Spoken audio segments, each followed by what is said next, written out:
방송에서 제공하는 투자 정보는 투자 판단에 대한 조언입니다. 방송에서 제공하는 주식의 가치, 가격 상승 및 가격 하락에 대해서는 방송사에서 보장하지 않습니다. 시청자 여러분 안녕하십니까? 출발 증시와이드 김선입니다. 우리 시장 2거래일 연속 하락으로 마감했습니다. 전날에 비해 더 낙폭을 키웠던 어제 장이었는데요. 뉴욕 증시에서 FOMC 회의 이후 시장이 기대했던 것 이상의 무언가가 나오지 않자 실망 매물이 출회된 것이 우리 시장까지 계속 영향을 미쳤습니다. 미국 선물 시장도 낙폭을 키워가면서 우리 증시 커플링된 양상으로 흘러가는데요. 다시 돌아오나 했던 외국인이 매수를 멈추고 어제는 다시 매도로 돌아섰습니다. 외국인이 1,300억 원 가까이, 기관에 3,300억 원가량 물량을 던져냈고 이렇게 던져낸 물량 개인이 4,500억 원가량 매수로 받아냈죠. 코스닥 시장도 마찬가지였습니다. 외국인과 기관의 동반 매도, 개인만이 홀로 싸워주고 있는 모습인데요. 이렇게 거센 매도 속에서 시총 상위주들 대부분 하락권에서 움직였고 시장 전체적으로도 상승 종목보다 하락 종목이 압도적으로 많은 참 어려운 어제 시장이었습니다. 어제 뉴욕 증시도 하락으로 마감했습니다. 기술주가 다시 약세 흐름 이어가면서 나스닥이 또 1% 넘는 낙폭을 기록했는데요. 오늘은 미국 선물 옵션 동시 만기일이도 한 만큼 그 변동성에도 대비하셔야 될 것 같습니다. 주 초반 비교적 견조하게 오름세 보였던 우리 시장 주춤하면서 다시금 제자리로 돌아온 상황에서 2보 전진을 위한 1보 후퇴일지 아니면 더 큰 하방 압력을 가할 것인지 시장의 흐름과 이슈들 이 시간 통해서 체크해 보시기 바랍니다. 오늘 시장 주요 이슈부터 함께 체크하시죠. 네, 뉴욕 증시는 약세 흐름 이어갔습니다. 대형 기술주가 오늘도 시장의 하락을 이끌었는데요. 코로나19 백신 보급 시기에 대해 트럼프 대통령과 CDC의 말이 엇갈린 것에 시장은 혼란을 느꼈고 또 추가 경기 부양책에 대한 불확실성도 악재로 작용했습니다. 또 신규 실업수당 청구 건수가 86만 건으로 예상치보다는 양호하게 발표됐지만 더딘 회복세를 보이고 있는데요. 전날 파월 연준 의장이 향후 경제 방향이 불확실하다고 언급한 것과 맞물려 시장은 경기 회복에 대한 우려를 떨치지 못하고 있습니다. 네, 그런가 하면 국제유가는 2%가량 상승했습니다. 오펙과 러시아 등 주요 산유국들이 감산량을 준수하지 못한 나라를 단속할 것이라면서 감산 이행을 촉구했는데요. 이라크와 나이지리아, 아랍에미리트 등의 지키지 않은 감산분에 대한 벌충성 감산을 압박한 겁니다. 또 원유 시장이 더 악화되면 10월에 특별회의를 열 계획이라고도 전해졌는데요. 이에 국제유가는 상승 전환하면서 WTI는 40.97달러, 브렌트유는 43.21달러에 거래 마쳤습니다. 네, 셀트리온이 식품의약품안전처로부터 코로나19 항체 치료제 후보 물질 CTP59에 대한 임상 2,3상을 승인받았습니다. 이는 유전자 제조합 중화항체 치료제인데요. 국산 치료제 후보 물질이 국내에서 임상 3상에 들어가는 것은 처음입니다. 셀트리온은 2상 시험에서 300명, 3상 시험에서 720명에게 투여할 계획이라고 밝혔습니다. LG화학이 애널리스트 대상 긴급 컨퍼런스 콜을 열고 주주 달래기에 나섰습니다. 모 회사는 절대적인 지배력을 유지할 것이라며 상장 후에 LG화학의 지분율은 최소 70%를 지키겠다고 언급한 겁니다. 한편 IPO 시점은 확정되지 않았는데 분할 이후에 바로 착수하더라도 상장까지는 1년 정도가 걸릴 것으로 전망했습니다. 네, 글로벌 마감 상황 이어서 함께 확인하시죠. 간밤에 뉴욕 증시는 3대 지수 모두 하락으로 마감을 했습니다. 이 가운데 다우지수는 0.47% 하락하면서 27,901선에 거래 마쳤습니다. 이어서 S&P 500입니다. 네, 역시 마찬가지로 하방 압력 받았습니다. 0.8%가량 약세로 3,357포인트로 거래 마쳤습니다. 마지막으로 나스닥입니다. 나스닥의 낙폭이 역시 가장 컸습니다. 기술주의 약세로 1.27% 하락하면서 1,910포인트로 어제 거래 마쳤습니다. 네, 코인 흐름도 함께 확인하시죠. 먼저 비트코인입니다. 데이터 분석업체 스큐에 따르면 비트코인 선물의 일간 거래량이 올 초부터 현재까지 1000%가량이나 증가했다고 하는데요. 애널리스트들은 비트코인의 제한된 공급량과 수요 증가로 더 가치가 상승할 것으로 전망하고 있습니다. 비트코인 오늘도 0.8%가량의 상승을 이어가면서 1,331만 원 선에 거래되고 있습니다. 네, 이어서 이더리움입니다. 네, 이더리움의 상승폭이 더 큽니다. 2.5%가량 상승을 이어가고 있습니다. 47만 원 선에 거래되고 있습니다. 나머지 코인 흐름도 함께 확인하시죠. 네, 비트코인과 이더리움 상승 흐름 가져가는 가운데 샌비트 타임존 2% 넘는 상승을 기록하고 있고요. 오미세고는 1.4%의 조정받으면서 3,980원 선에 거래되고 있습니다. 다음 코인도 함께 확인하시죠. 네, 이더리움 에메랄드가 3%에 가까운 상승률 이어가고 있고요. 리플이 1.3%의 상승, 그리고 라이트코인 1.5% 오르면서 59,700원 선에 거래되고 있습니다. 출발 증시와이드 지금 출발합니다.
네, 글로벌 시장의 중심 이슈를 점검해드리는 브라이언의 월가톡 시간입니다. 샘플러스 글로벌 전문위원 브라이언 킴 대표 모셨습니다. 대표님 안녕하세요. 네, 브라이언입니다. 안녕하세요. 네, 반갑습니다. 반갑습니다. 네. 자, 오늘도 먼저 간밤에 뉴욕 증시 마감 상황부터 같이 짚어보고 가도록 하겠습니다. 뉴욕 증시 3대 지수는 모두 하락으로 마감을 했습니다. 기술주의 약세 여전히 이어지고 있는 모습이었는데요. 간밤에 뉴욕 증시 상황 먼저 짚어볼까요? 네, FOMC가 이틀 전에 네.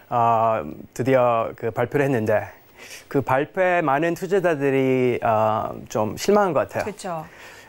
더 스티뮬러스, 그러니까 채권에 더 퍼체스를 원했는데 지금 똑같은 퍼체스를 계속 유지한다. 네. 근데 저는 지금 이 도널드 트럼프의 FOMC 이 발표가 이게 마지막일 수도 있다고 생각합니다. 왜냐하면 이 FOMC 발표는 대통령 선거 그 다음 날에 또 진행이 돼서 이게 어쩌면 도널드 트럼프의 만약 재선거 안 당한다면 마지막 FOMC 발표죠. 근데 이 헤드라인이 금리를 0.0%에 0.025%에 냅두겠다. 네. 근데 그게 2023년까지 우리는 저금리로 가겠다. 저는 그게 좀 이해가 안 됩니다. 이것은 딱 쉽게 얘기하면 시장은 크래시하지 말아라. 트럼프가 대통령이 될 때까지는 그냥 계속 이 유지를 해라. 그렇게 좀 들리는 것 같다고 좀 생각해요. 왜냐면 도널드 트럼프의 지금 마지막 카드가 주식시장인데 주식시장이 무너지면 도널드 트럼프의 재선거 당하는 찬스는 좀 많이 낮아지겠죠? 그쵸. 그래서 저는 지금 페드가 왜 2023년까지 이 금리를 안 올리겠다. 왜냐면 페드는 신뢰가 없는 기관이에요. 그때 2018년도 사건 아시나요? 2018년도에 경제가 회복되면서 금리를 올리기 시작했어요. 네. 그리고 페드는 앞으로 3번 올린 다음에 앞으로 한 1, 2년 동안 더 금리를 올려야겠다 그랬는데 2018년도 12월 달에 네. 시장이 폭락을 했죠. 그쵸. 그래서 바로 또 페드는 금리 올리는 거를 정지시키고 금리 한 달 전에 올린 거를 다시 내려야겠다. 이런 한 1년 동안 이 약속을 안 지켰는데 2023년까지 금리를 안 올리겠다 약속은 좀 믿기가 좀 힘듭니다. 그래서 저는 이 타이틀을 금리를 이렇게 유지하는 거는 저는 부자가 계속 부자가 되고 네. 가난한 사람은 계속 가난하다. 왜냐하면 이 10년 동안 키위가 부자를 엄청 많이 만들었어요. 왜냐하면 사람들은 이 큰 회사들은 이 CEO들은 대충 그 공짜 금리를 은행 가서 빌려서 그렇죠. 그 빌려서 자기 주식을 바이백했어요. 네. 자기 주식 바이백 해가지고 주식을 올린 다음에 네. 자기네들 스탁 옵션을 엑서사이즈 해가지고 거기다 팔았잖아요. 네. 그래서 부자는 계속 부자가 되고 가난한 사람은 돈이 없으니까 주식도 못 걸리고 그러니까 네. 계속 이 갭이 늘어나는 거예요. 네, 네. 그래서 지금 큰 문제가 이 폴리시를 계속 유지를 하면 금리를 계속 0%를 하면 부자는 더 부자가 될 수밖에 없는 거죠. 네. 그래서 지금 페드 체어맨이 그리고 이틀 전에 진짜 시민들 앞에서 지금 QE랑 금리 내리는 거는 버버가 아니다. 근데 저 왼쪽에 있는 사진은 네. 이게 월샤이어 토탈 마켓 캡이거든요. 월샤이어 토탈 마켓 캡은 미국 증권 전체다. 합해서 시가총액이 지금 34,800조 달러를 지금 유지하고 있어요. 네. 근데 미국 GDP는 19486조 달러를 지금 유지하는데 1.5배죠. 네. 이게 거품이 아니면 저는 거품의 뜻을 네, 모르겠습니다. 그리고 S&P 500 시장은 지금 30 times earning, 30 times 주가 수익률을 지금 유지하고 있어요. 네, 네. 보통 15, 16 times인데 지금 2배로 가고 있어. 그게 거품이 아니면 어느 게 거품이죠. 그리고 또 하나는 Fed's policies absolutely do not add to inequality. inequality가 뭐냐? 못 사는 사람들이랑 잘 사는 사람들의 그게 벌어진다. 갭이 더 커진다는 갭이 더 거죠. 커진다죠. 네. 근데 Fed는 절대로 아니다. 이 증거 보십시오. 그리고 지금 미국 사람들, 네. 저소득분들은 어마어마하게 힘든 네. 시간을 지금 보내고 있습니다. 실제로 그래프 보시면은 지금 시총 합의 이전까지는 GDP 아래에서 움직이고 있었는데 이제 한 2014년 넘어서부터 계속해서 이 차이가 벌어지고 있네요. 차이는 지금 네. 거품의 거품으로 네, 지금 벌어지고 네. 있어가지고 이게 진짜 터지면 경제가 어떻게 될까 저는 걱정되기스러운데 네. 페드가 이게 거품이 아니라는 거는 지금 말이 안 되는 상황이죠. 네, 네. 그리고 또 내가 말했지만 monetary policy is likely to result in further disconnecting financial markets from the real economy. 그게 뭐냐면 금융시장이랑 진짜 이코노미는 더 벌어져 나간다. 네. 계속 이 금리를 이렇게 유지하면. 그렇죠? 그리고 FOMC 스테이트먼트에 이제 좀 더 구체적으로 말하면 아까 말했다시피 0%랑 4분의 1% 네. 2023년까지 네. 그리고 페드는 2023년까지 인플레이션이 2% 안 올라갈 거라고 지금 말을 했어요. 근데 제가 얘기하는 거는 인플레이션을 포캐스트 하는 거는 되게 어려운 일이에요. 전문가들도 인플레이션을 포캐스트는 impossible하다. 내 생각에는 페드가 그냥 추측으로 2%까지 2023년까지는 인플레이션이 안 올라간다 그렇게 얘기를 했다. 네. 그리고 페드는 왜 시장이 어제랑 내려갔냐면 오늘을 모든 투자자들이랑 전문가들은 그 트레저리 지금 국고채를 한 800억 달러 퍼체스하고 모기지 채권을 한 400억 달러 채권을 지금 매입하고 있는데 네. 거기서 더 매입하는 거를 원했어요. 그렇죠. 더 수익률을 내리게. 근데 그게 없고 우리는 그냥 계속 있는 거를 유지하는데 더 중요한 거는 2023년까지는 네. 금리는 절대로 터치 안 하겠다. 그게 지금 제일 중요한 뉴스고 그 다음에는 FRB는 지금 모든 게 고용시장이 중요하지만 항상 옛날에는 고용시장이 좋아지고 실업률도 낮아지면 그게 인플레이션의 압박이 크게 올 거라고 그래서 항상 금리를 바로 이렇게 조정을 했어요. 근데 이번에는 고용시장이 좋아져도 실업률이 낮아져도 인플레이션이 2% 넘어야지만 우리가 금리를 조절할 생각이 있다. 그렇게 딱 얘기를 했습니다. 그리고 저의 어피니언은 이거예요. 네. 지금 페드는 지금 low inflation 때문에 지금 금리가 낮아져 있는데 low inflation은 안 좋다. 올려야 된다. 제가 해석할 때는 지금 말이 안 돼요. low inflation 때문에 금리가 지금 낮아져 있어가지고 네. 페드가 원하는 게 금리가 낮아지는 건데 페드는 high inflation을 원한다.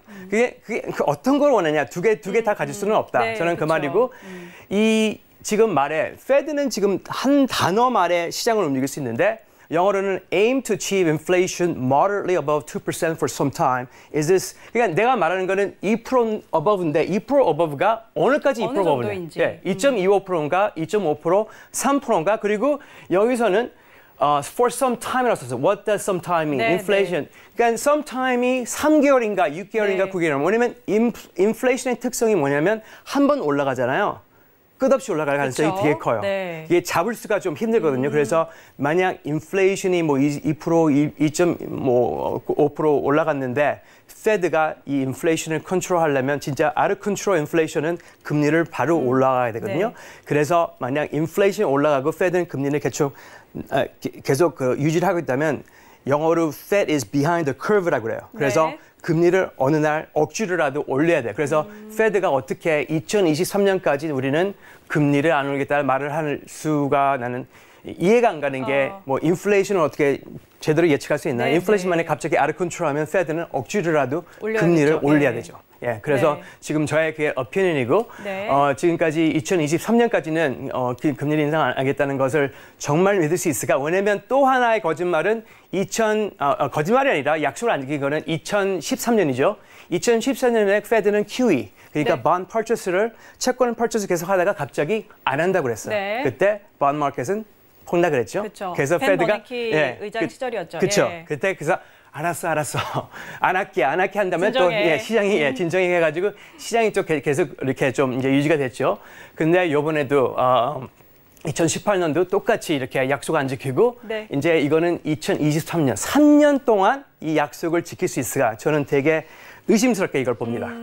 네, 알겠습니다. 일단 지금까지 이야기해 주신 것을 좀 정리를 해보자면 연준은 평균 인플레 목표치라는 이런 이야기를 좀 언급을 하면서 2%가 넘더라도 일정 기간 동안 좀 유지를 하겠다라고 이야기를 했는데 어느 정도 수준인지 그리고 그 기간이 언제까지인지는 좀 명확하게 이야기하지 않았습니다. 이런 부분에 대한 좀 불확실성이 여전하고 또 과연 이 이후에 인플레이션이 나타나게 된다면 2023년까지 과연 정말로 2% 이 저금리를 좀 제로 금리 수준을 유지할 수 있을 것인가 하는 부분에 의구심이 든다. 이런 이야기로 좀 정리를 해보도록 하겠습니다. 이어서 이어가 볼까요? 네, 그리고 근데 페드는 항상 스탁 마켓을 follow해요. 그쵸. 스탁 마켓을 리드하네요. 스탁 마켓에 그렇죠. 문제가 있으면 항상 고치고 마지막으로 하면은 제롬 파워도 개인적으로 자기 포트폴리오에 100억 넘게 있는 펀드랑 에퀴티를 가지고 있어요. 네. 그래서 자기의 폴리시가 자기가 베네핏을 지금 네. 받고 있죠. 그래서 그것도 더 좀 의심스러운 네, 문제죠. 네. 네, 그리고 이제 다우 지수. 저번 주에 내가 다우 지수는 지금 조정 파동에 들어가 있다. 아직도 지금 맞습니다. 조정 상황이고 네. 지금 만약 이 상태로 간다면 이 상태로 계속 하락이 온다면 이 엘리엇 파동으로는 expanded flat pattern인데 네. 이게 이틀 전에 education 프로그램에 내가 expanded flat을 바로 말했는데 expanded flat은 이 A 파동 간 다음에 B 파동은 A 파동 그 시작점에 거친 다음에 C 파동은 A 파동의 끝점을 거치는 게 expanded flat 지금 딱 그게 그려져 있어가지고 이게 맞다면 여기서 이제 하락이 와야 돼가지고 이제 3차 핑크가 그려지죠. 그러니까 네. 저는 아직도 이 사인은 하락을 좀 보여주니까 단기로서 볼 때는 하락으로 봐야 네, 된다 네. 하고 지금 보고 있습니다. 그리고 다음은 골드. 네. 이게 한 3, 4주일 전에 제가 골드 차트를 보여드렸는데 골드 차트는 똑같은 이 expanded flat이 이제 크게 보인다. 근데 네. 제가 이렇게 말씀드렸어요. 골드의 이거는 2077인데 2080불, 2080불 지금 가격이 조금 좀 틀리는데 네. 여기서 이 고가가 이게 최고가인가? 그리고 이제 하락을 이제 유지하나? 아니면 한 번 더 최고가를 넘고 내려가나? 근데 며칠 전부터 이 패턴이 나타나기 시작했어요. 골드 퓨처스 이거는 데일리인데 네네. 지금 트라이앵글 패턴이 일어났거든요. 어. 엘리엇 파동으로 볼 때는 트라이앵글 패턴이 일어나면 한 번 더 동인 올라가는 가격 프라이스가 동인 파동이 나타난다. 그래서 저는 지금 걱정되는 게 한 번 더 2089를 넘고 네. 내려간다. 저의 엘리엇 파동 의견은 골드는 되게 비관적으로 봐요. 골드는 갈 때까지 갔어요. 내려가면 이 B 파동이 끝나면 내려가는 거는 1000불 밑으로 내려가야지 네. 이 expanded flat 패턴이 완성이 됩니다. 그래서 네, 네. 골드를 투자하는 사람들은 여기서 한 번 더 올라가서 내려갈 수도 있고 여기서 내려간다면 1908불을 네. 보십시오. 1908불을 내려가면 트라이앵글 패턴은 아닙니다. 그래서 이제 거기서부터 하락을 네, 볼 수 네. 있습니다. 근데 1908불을 안 밟고 그냥 여기서 계속 올라간다면 네. 2089를 넘고 최고가 한번 찍은 다음에 네, 네. 내려가는 게 네. 저의 포캐스트입니다. 네, 지금 여기 이제 컨트랙팅 트라이앵글이라고 써주신 게 사실 이제 우리말로는 삼각 수렴 패턴이라고 네. 표현을 하는데, 근데 제가 알기로는 삼각 수렴 패턴에서는 이제 위로 갈지 아래로 갈지 두 방향을 모두 이제 열어놓고 볼 수 있다라고 알고 있는데, 여기서 그러면 이 상승으로 볼 수 있는 건 어떤 부분인가요? 네, 엘리엇 파동을 볼 때는 네. 4차 파동에서 트라이앵글을 하면 무조건 올라가고 4차 파동에서 밑에가 있으면 무조건 내려가고. 엘리엇 파동과 같이 봤을 때? 네, 엘리엇 파동과 같이 봤을 때는. 그러니까 트라이앵글을 엘리엇 파동을 안 볼 때는 그렇게 생각할 수 네, 있지만 네. 엘리엇 파동을 볼 때는 4차 파동에서 트라이앵글이 일어나는 것은 다른 상승의 신호다. 상승의 신호가 하나 남아있다. 네. 동인 파도가 하나 남아있다가 시그널이죠. 그렇다면 지금 이 트라이앵글 패턴 이후에 한 번 더 상승을 가져갔다가 지금 2089달러가 8월 초의 가격이었어요. 근데 네, 그렇죠. 천정 보지를 네. 치솟다가 2000 거의 100선까지 다가갔는데 이 정보점을 넘어섰다가 이제 그 이후에는 또 하락으로 갈 큰 것이다. 하락을 지금 바라보고 있습니다. 근데 once again 1908불을 내려가면 트라이앵글은 해제가 돼요. 거기서부터 이제 하락을 보면 돼요. 네. 네. 네, 알겠습니다. 자, 또 더 남아 있을까요? 딱 그거밖에 없는데요. 네. 알겠습니다. 네, 지금까지 오늘 뉴욕 시장 또 이야기도 해봤고요. 연준이 며칠 전에 던졌던 그런 이야기도 같이 좀 분석을 해봤습니다. 마지막으로 금값 추이까지 살펴봤는데요. 지금까지 샘플러스 글로벌 전문위원 브라이언 킴 대표와 함께했습니다. 오늘 말씀 고맙습니다. 고맙습니다.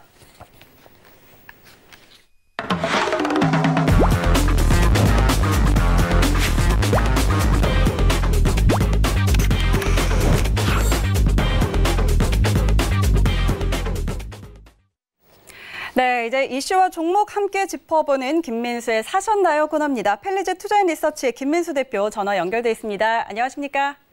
네, 안녕하십니까? 네. 자, 오늘은 현대차 이야기부터 한번 해볼까 합니다. 대표님께서 항상 이 현대차에 대한 매수 의견을 좀 주신 걸로 알고 있는데 그 이후로 계속해서 좀 몸값을 높여가고 있습니다. 어제 장중에도 시총 40조 원을 돌파를 했었는데 셀트리온을 제치고 코스피 시총 6위까지 오르기도 했었죠. 앞으로의 목표가 좀 얼마까지 보고 계실까요? 네, 기승전 현대차입니다. 이상입니다. 그리고 끝내면 안 되겠죠? 근데 그렇죠. 제가 보기에는 시가총액 지금 8위에서 이제 올라오기 시작하는데 내년 가게 되면 시가총액 2위나 3위까지도 갈 수 있다란 믿음과 희망은 보여줄 거라고 생각이 됩니다. 그렇기 때문에 계속 관심 있게 보셨으면 좋겠고요. 특히 현대차가 물론 이제 지금 어떤 앞으로 보여줄 수 있는 게 무엇냐라는 관점으로 봤을 때 일단 첫 번째는 실적 회복이고요. 두 번째는 장밋빛 전망에 걸맞을 수 있는 성장성을 보여주겠다라는 관점들. 특히 그런 쪽에 대해서 계속 초점을 맞추고 있는데 이제 단순하게 3분기 실적만 본다라고 하더라도 영업이익 이번에 1조 원대가 넘어갈 걸로 전망하는데 최근에 증권사들은 또 약간 상향시키는 분위기입니다. 그러다 보니까 이 부분만 계산한다고 하더라도 작년 동기 대비해서 한 160% 이상 증가하는 수치를 보여줄 것이고요. 게다가 또 SUV죠. 네, 죄송합니다. 영어 발음 잘해야 되는데 죄송합니다.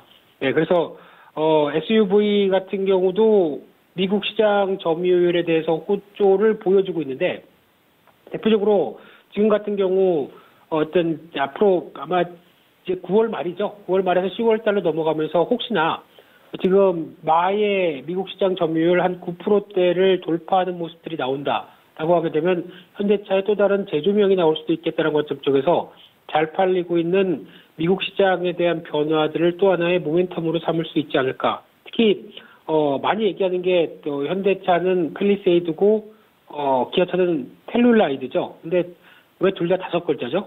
네, 참 이해는 못하겠습니다만 둘 다 글자로 끝나네요. 네, 그런데 중요한 게 기아차 대표적으로 기아차 텔룰라이드 같은 경우는 보통 이제 재고 일수로 따지는데 얼마큼 차가 많이 팔리느냐라고 봤을 때 최근 들어서 나오고 있는 재고 일수를 보게 되면 열흘이라고 합니다. 10일이라고 11이죠. 10. 예. 그러다 보니까 지금 들어오는 족족 재고가 족족 잘 팔린다고 하게 되면 이런 변화를 봤었을 때 당연히 기대감이 높아지는 게 지금 현실이라고 봐야 될 것 같고요. 게다가 또 1월 달에서 7월 달까지 현대 기아차가 합산한 어떤 전기차 판매량을 보게 되면 테슬라 바로 뒤입니다. 거기다가 그 다음이 르노, 뭐 폭스바겐 뭐 이런 식으로 나온다고 하더라도 그를 바짝 따라서는 수준으로 BYD도 있죠. 네, 이런 쪽으로 봤을 때는 BYD는 오히려 지금 판매량이 감소를 하고 있죠. 그러다 보니까 상승하는데 어떤 점유율이 점점 올라간다. 그러면 현대 기아차밖에 안 보입니다. 그런 상황으로 봤을 때 지금 글로벌 전기차 판매에서도 속도를 내고 있구나. 또 좋은 소식이죠. 그런 관점으로 보게 되면 또 이제 앞으로의 성장성을 보여준다라고 봤었을 때 솔직히 지금 전기차 유럽 시장뿐만 아니라 전기차에 대해서 자신 있다라고 하게 되면 가장 큰 메이커를 꼽는다라고 하게 되면 당연히 첫 번째는 테슬라겠고요. 두 번째는 제가 보기에는 현대 기아차와 폭스바겐 이쪽이 이제 각축전을 달리면서 유럽 시장을 필두로 어떤 경쟁이 나오지 않을까라고 하게 되면 거기에도 또 떨어지지 않습니다. 게다가 또 수소차 관련된 쪽을 볼까요? 수소차 쪽도 최근에 니콜라 가지고 말이 많습니다만 니콜라가 이제 만약에 사기 혐의나 뭐 이런 쪽으로 약간 압박이 가해진다라고 하게 되면 그러면 다시 재조명 특히 수소차에 대해서 본격적으로 지금까지 잘 판매했고 기술 갖고 있고 이에 따라서 수소 경제에 맞는 회사가 어디냐라고 하게 되면 또 나올 회사가 도요타랑 현대차밖에 없습니다. 도요타는 판매에서 직접적인 어떤 변화를 가져오기는 아직까지는 좀 약하다라고 하게 되면 독보적으로 현대차밖에 안 보이죠. 그런 관점 쪽에서 기대감은 높아질 수밖에 없는데 또 하나 이제 중요하게 봐야 될 부분들이 이 GMP라고 하는 쪽의 플랫폼을 이제 만들기 시작하면서 이에 따라서 이걸 기반으로 인해서 전기차를 확대시킬 생각을 하고 있습니다. 그래서 지금 흐름을 보게 되면 이 GMP가 말씀드리는 것 그대로 플랫폼입니다. 그렇다는 얘기는 차 하단부 중심에 배터리 넣고 그에 따른 구동장치 넣고 그런 이제 여러 가지 조향장치까지 다 한 번에 딱 완성을 시켜놓은 다음에 그걸 가지고 어떤 자동차가 이제 변신할 수가 있죠. 즉 세단부터 SUV까지 그리고 또 그에 맞는 뭐 CUV라고 하는 쪽까지 최근에는 나온 모델을 보다 보니까 지금 제네시스 모델 가지고도 CUV를 전기차로 만들겠다는 예상까지 나오고 있는데 그런 변화까지 나오게 되면 하나의 확장성을 가지고 계속 변화가 들어올 수 있겠다라고 하게 되면 상당히 기대감이 높은 게 현실이 아닐까 생각되고 있고요. 그렇게 되면은 지금 이런 부분들이 전기차를 확장시킬 수 있는 모멘텀이 된다라고 하게 되면 당연하게 기대감은 높다라는 쪽으로 바라보는데 중요한 건 뭐 좋은 얘기 다 했으니까 그러면 가격 얼마까지 갖게 되느냐라고 하게 되면 1차로 저는 22만 원대 생각하고 있습니다. 그 정도까지는 끌고 가도 지금 나오는 변화를 확인하는 데는 큰 무리가 없겠다라고 생각하고 있고요. 기아차는 한 5만 8천 원에서 한 6만 원 사이, 한 5만 8천 원 정도까지 특히 지금 기준으로 보게 되면 현대차보다 기아차가 좀 못 갔습니다. 그렇기 때문에 아마 제가 보기에는 기아차가 힘을 더 내지 않을까 장기적으로 그런 관점 쪽에서 어제 장중에 상승하다가 차익 매물을 받은 만큼 혹시나 오늘 같은 경우도 추가적으로 좀 밀린다라고 하게 되면 계속 관심 있게 봐야 될 것 같고요. 그런 쪽에서 앞서 말씀드렸던 것처럼 EGMP 관련된 쪽에 또 관련주가 뭐냐라고 여러 가지 찾아보다 보니까 관련된 쪽에서 커넥터를 생산하는 회사 한국단자가 눈에 띈다고 봐야 될 것 같고요. 이 회사는 과거에 전기 부품 쪽을 생산하다가 실적이 한 2, 3년간 부진했었습니다. 그러다가 이번에 이 전기차 커넥터 관련된 쪽에 어느 정도 동력을 마련하고 실적이 변화될 가능성이 높다라고 하게 되면 뭐 재무 구조는 상당히 좋죠. 그런 쪽에서 변화 요인들이 가해졌을 때는 기대감이 높다는 쪽에서 한 번쯤 체크해 보셨으면 하는 회사인데 거래량은 그렇게 많지는 않습니다만 최근 들어서 추세는 반전 시도가 나오고 있다는 쪽에서 하나의 또 어떤 그 전기차 관련된 쪽으로 볼 수 있을 것 같고요. 두 번째는 또 잘 아시는 LG전자입니다. LG전자는 그냥 지금 하고 있는 거 왜 가전회사를 여기다 끼워넣느냐라고 할지 몰라도 지금 현재 VS라고 하는 전장 부품이 매출이 한 10% 정도도 안 됩니다. 하지만 이쪽에 대한 성장성은 이 전기차의 구동모터 핵심 부품과 관련된 설계를 할 수 있는 기술을 독자적으로 보유하고 있다라는 사실만 가지고도 변화가 나올 수 있다고 생각되고 있고요. 예전에는 S&T 모티브 얘기를 많이 드렸는데 그에 걸맞지 않은 LG전자도 충분히 전장 부품 쪽에서 성과를 낼 수 있겠다는 관점이라고 하게 되면 그런 변화도 같이 기대해보자라는 관점 쪽에서 자동차 그냥 기승전 자동차 그대로 말씀드리겠습니다. 네, 알겠습니다. 앞으로 또 전기차의 확장성과 관련해서 현대차 더 긍정적으로 보는 이야기 해주셨고요. 전기차와 관련 짓는다면 또 테슬라를 빼놓을 수가 없겠죠. 테슬라의 배터리데이 다음 주 22일로 앞두고 있는 상황인데 이제 일주일도 채 남지 않았습니다.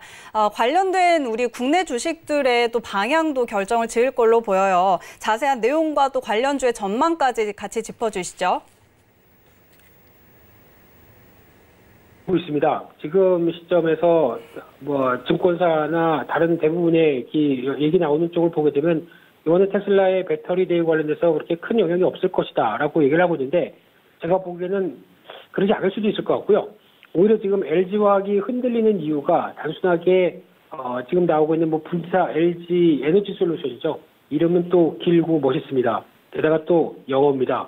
그런데 여기서 이 부분만 가지고 시장이 약간 반응하는 것보다 아마 다음 주 화요일 날 이어질 배터리 데이의 테슬라의 전략에 대한 우려감도 반영되어 있는 게 아닐까라는 관점이기 때문에 결론적으로 말씀드리게 되면은 일단 지금 2차 전지 관련된 전기차 배터리 쪽에서 비중을 좀 많이 갖고 계시다라고 하게 되면 살짝 변동이나 좀 변화가 들어올 가능성도 대비를 하면서 좀 약간 좀 들여놓았다가 그때 불확실성이 좀 끝난 다음에 다시 약간 비싸게 주고 사건 아니면 오히려 어떤 주가가 좀 흔들려서 저점에서 사건 지금은 이런 불확실성을 좀 피해야 될 때가 아닐까라는 관점 쪽에서 바라보고 있습니다. 그렇기 때문에 너무 비중에 대해서 나는 2차전지 올인이라고 생각하지 마시고요. 살짝 동향들을 좀 생각해 보시면서 오늘도 대응하셨으면 좋겠는데 일단 지난번에 앨런 머스크 형님께서 얘기하셨던 부분을 다시 한번 생각해 보게 되면 지난번에 그 기가팩토리 기공식이었죠. 여기서 했던 얘기가 지속 가능한 에너지의 필요 요소에는 에너지 발전과 저장 그리고 운송 수단의 전동화 이렇게 세 개를 얘기했습니다. 근데 지금 딱 내용을 봐서는 지금 운송 수단의 전동화는 테슬라가 이루었죠. 즉 전기차라는 목표를 이루었는데 지금 에너지 발전과 저장에 대한 가장 큰 핵심은 이제 발전 쪽은 이제 또 추가적인 친환경 에너지 쪽으로 여러 가지 나간다고 하더라도 저장에 대한 부분이라고 하게 되면 2차 전지에 대한 배터리에 대한 관심이 상당히 높다는 거를 알 수 있는 상황들인데 그렇게 되면은 아마 이번에 배터리 데이에 나올 가장 공개가 여러 가지 유추되는 사실은 높다고 하더라도 기술 개발 쪽과 이제 내재화 쪽에 대한 관심이 가장 크지 않을까 생각되고 있는데 대표적으로는 지금 나노와이어라고 하는 그래서 즉 실리콘에 대해서 음극활 물질을 들어가는 쪽으로 여기서 제가 앞으로 한 10분 동안 떠들어야 되면 모르겠는데 간략하게만 말씀드리겠습니다. 나노와이어라고 하는 실리콘 음극활 물질 쪽에 변화가 들어온다라고 하게 되면 실리콘이 그동안에는 가능성이 약간 타진을 보였다가 아직은 아니다라는 쪽에서 대표적으로 많이 부푼다고 하죠. 그러다 보니까 안정성이 떨어집니다. 그랬을 때 이를 좀 더 기술을 개발해서 획기적으로 좀 변화가 나올 수 있지 않을까라는 쪽으로 바라보고 있는데 그러면 실리콘 관련된 쪽에 만약 이쪽이 발표가 됐었을 때는 실리콘 관련주들도 신시장에서 부각을 받겠죠. 최근에 KCC가 미국의 모멘티브 머터리얼스인가요? 이 회사를 인수를 하면서 적자 폭을 컸다가 이번에 또 사업 분할을 합니다. 그러면 KCC 같은 경우도 살짝 관련주로 연결될 수도 있지 않을까 이런 생각도 해보는데 이 부분은 막상 또 발표되는지 확인해야 될 것 같고요. 게다가 이제 지금까지는 습식 전극 코팅이었는데 건식 쪽으로 바뀐다라고 하게 되면 그동안 맥스웰이라는 회사를 인수하면서 연구를 많이 했다. 그래서 결과물을 내놓을지도 하나의 관건이라고 봐야 될 것 같고요. 그리고 또 지금 국내 배터리사와 또 CATL이 하는 어떤 배터리의 구성은 좀 다르죠. CATL은 리튬 인산철 이쪽인데 그런 이쪽에 대해서 좀 더 강화시키는 쪽으로 CATL과 손잡는 쪽의 부분들이 더 강화될 것인가 이 부분도 가장 큰 핵심이죠. 그러다 보니까 지금 지금 배터리와 관련돼서 테슬라의 가장 크게 생각하는 부분들은 일단 배터리 가격은 낮추고 효율화는 높이면서 어떤 주력적인 모습들을 가져간다라고 하게 되면 이에 따른 변화가 가장 또 테슬라를 바라볼 때 중요한 상황이라고 봐야 될 것 같은데 그래서 만약에 배터리까지 지금 초점을 맞추고 있는 게 독일의 기가팩토리라고 봐야 될 것 같고요. 이렇게 넓은 땅에 이렇게 넓은 공장에 단순히 테슬라 어떤 생산 공정을 늘리기만 하기 위해서 지은 게 아니지 않느냐라는 쪽에 변화가 나오면서 혹시 배터리 내재화, 즉 우리도 직접 배터리를 생산하는 쪽으로 선회한다라는 쪽에 나오게 되면은 당연히 국내 관련주들의 타격을 받는 쪽으로 나올 겁니다. 그러니까 그 부분에 대해서 좀 염두를 할 필요가 있는데 지금 시장 분위기는 그러지 않을 것이다라고 추정하는데 저희가 아는 머스크 형님은 또 다른 트럼프 형님과 비슷한 약간 좀 의외성이나 생각하지 못했던 얘기를 막 하시는 분이다 보니까 이런 부분들도 좀 조심보다 좀 염두를 해야 되겠죠. 그러다 보니까 그런 쪽도 일단 생각을 해보시되 일단 변동성이 커지게 되면 대응하겠다라는 것 쪽에서 너무 지금 무조건 다 우려하는 전략보다는 살짝 준비도 하자라는 것 쪽에서 2차전지 관련된 배터리 쪽 말씀을 좀 드렸습니다. 네, 다음 주 배터리 데이도 지켜봐야겠습니다. 이번에는 게임주 관련해서 한번 짚어보죠. 카카오 게임즈가 그래도 상장을 성공적으로 마쳤습니다. 따상상까지 갔다가 그 이후에는 그래도 좀 하락세를 보이고 있기는 한데 그래도 증권가에서 평가하는 적정 주가 위에서의 흐름은 계속 이어가고 있습니다. 이제 연말로 갈수록 신작 모멘텀 등의 게임주가 다시 테마로 좀 주도적으로 장을 이끌 거다라는 전망들도 나오고 있는데 관련한 종목들 그리고 주가 전망 어떻게 보시나요? 네, 에코님은 게임 좋아하십니까? 저는 게임을 안 합니다. 네, 그냥 제가 진행하겠습니다. 제가 하겠습니다. 네. 더 이상, 약간 막힌 기분이어서요. 네. 네, 그냥 진행을 하게 되면요. 카카오 게임즈 말씀을 하셨는데, 저는 카카오 게임즈에 대해서, 상상 갈 때도 그랬지만은, 사과까지 드리면서 그냥 파시라고 말씀드렸던 부분들인데, 솔직히 비쌉니다. 카카오 게임즈는 지금도 비싸다고 생각하는 사람 중에 한 명이고요. 아마 62,400원 이탈을 할지가 가장 중요한데 이쪽은 시장, 그러니까 공모가죠. 공모가에서 따가 들어갔던 부분들이다 보니까 여기서 이 부분을 이탈한다고 하게 되면 별로 안 좋을 걸로 보여지고 있는데 SK바이오팜도 그 부분을 밀리면서 쭉 하고 흔들렸던 부분을 생각하게 되면 이탈할 가능성이 높습니다. 그래서 혹시나 지금 카카오 게임즈 갖고 계신 분들이라고 하게 되면 잘 빠져나오자라는 쪽에 초점을 맞춰보고 싶고요. 게다가 이제 게임즈 쪽에서 동향을 보게 되면 3분기 NC소프트 실적 기대감이 높죠. 지금 2천억대가 넘을 걸로 영업이익이 추산되면서 60% 이상 증가할 걸로 보여지는 만큼 NC소프트가 뭔가 길을 터줘야 나머지 게임즈들도 변화가 되지 않을까라는 쪽인데 이 부분은 NC소프트의 가장 큰 마청님의 변화에 따라 달렸다라고 볼 수밖에 없는 상황들이고요. 게다가 또 4분기 신작 기대감이 나오는 쪽도 상당히 많죠.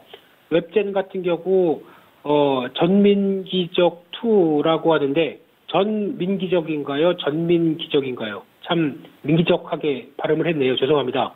네, 전민기적 2가 이제 뮤의 IP를 따라서 개발한 게 이제 중국에서 이어질 걸로 보여지고 있고요. 또 네오위즈는 여신 폭풍인가요? 네, 블레스를 또 IP로 해서 만든 게임. 게다가 오타가 난 것 같습니다.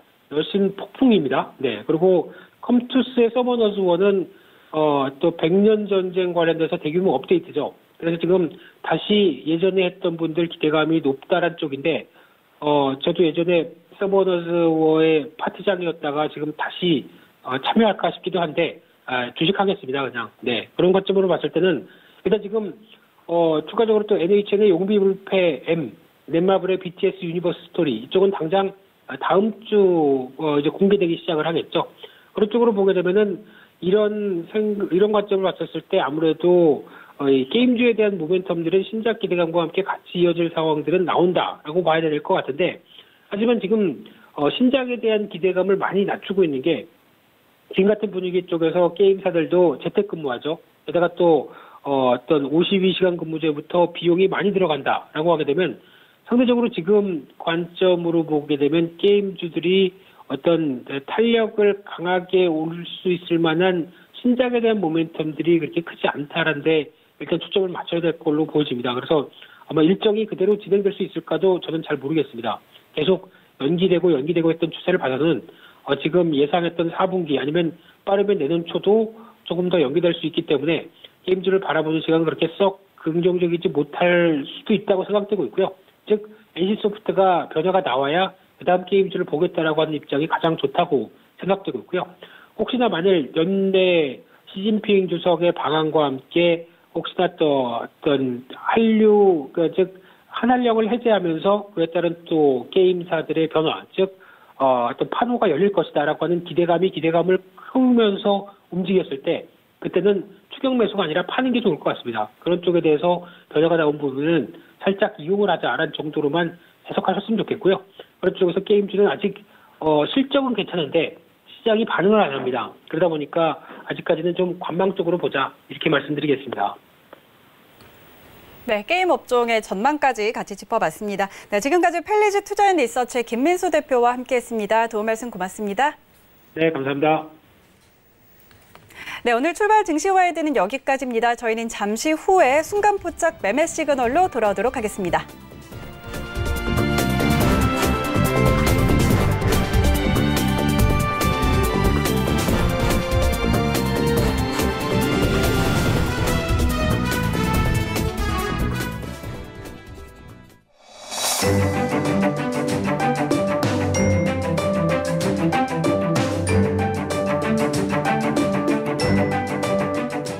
안녕하세요. K웨더 라이프스타일 예보 김단비입니다. 밤사이 제주도와 남부지방을 중심으로 계속해서 비가 내렸는데요. 현재 위성 영상 보시면 제주도와 전남, 경남은 흐리고 비가 내리고 있고요. 중부지방은 대체로 구름 많은 모습을 보이고 있습니다. 현재 제주도와 전남, 경남에 내리는 비는 아침을 모두 그치겠고요. 낮 동안에는 대부분 지역의 하늘이 맑게 드러나면서 쾌청한 가을 날씨를 보이겠습니다. 한편 오늘 아침 어제보다 기온이 내려간 곳이 많은데요. 서울과 강릉의 아침 기온 19도, 대전과 대구, 광주는 18도로 서늘하게 느껴지겠습니다. 요즘 아침 저녁으로 기온이 내려가 꽤 서늘함이 감도는데요. 환절기 건강관리에 유의하시고요. 낮 기온은 25도 안팎을 보이겠습니다. 오늘 중부지방은 중국 중부지방에서 다가오는 고기압의 영향을 받겠고 남부지방은 제주도 남쪽에 위치한 기압골의 영향을 받다가 차차 벗어나겠습니다. 다음은 자세한 지역별 날씨입니다. 중부지방은 대체로 맑은 가운데 아침 기온 춘천 15도, 청주 18도로 서늘하고요. 낮 기온은 인천 23도, 수원 25도를 보이겠습니다. 동해안도 낮 동안 맑은 하늘이 드러나겠고요. 강릉은 아침 기온 19도에서 시작해 한낮에는 25도까지 오르겠습니다. 남부지방 곳곳으로는 아침까지 비가 내리다 점차 그치겠습니다. 낮 기온은 전주와 대구 25도, 제주 24도를 보이겠습니다. 바다의 물결은 전해상에서 2m 안쪽으로 비교적 잔잔하게 일겠습니다. 이번 주말 동안 특별한 비 예보는 없지만 아침 저녁으로 기온은 더 내려가겠습니다. 환절기 건강관리에 유의하시기 바랍니다. 날씨였습니다.